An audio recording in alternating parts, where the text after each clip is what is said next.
ต้นนี้อาจจะเป็นต้นหญ้าเด้อเกิดจะได้งวงยีนนี่ลายแต่ว่าสรรพคุณมันก็จะมีแต่เราบ่รู้ซื่อ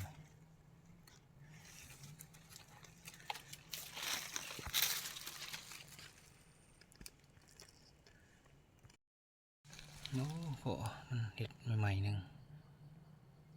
โอ้มันดูด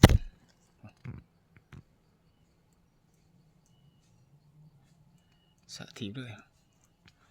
มันดูดบอลเนี่ยมันเย็นเป็นดอนรายการอะไรทุกคนถือบอลเลยนี่ให้นอนขึ้นนี่ขึ้นตามนี่ใส่ปองนี่รถนี่มันดูดสะทีด้วย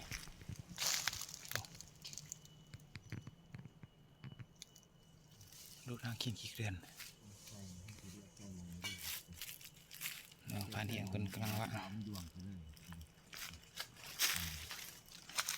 มาตามจ่ายนี่เลยผ่านเที่ยงกำลังขุด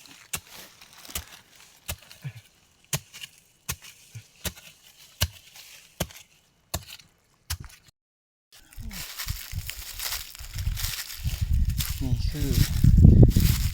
ธรรมศาสตร์ที่ผูกปัดแดงนะโบแมนคนเห็ดคนโจมเลยนี่คือยินเจดีได้คือหน่อยได้นี่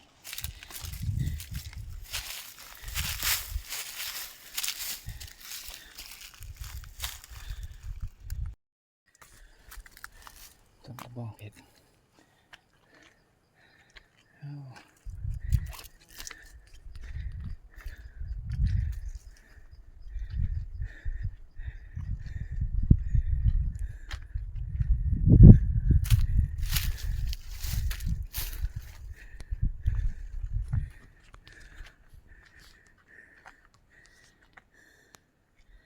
จุดตัวนี้ยังสูงครับ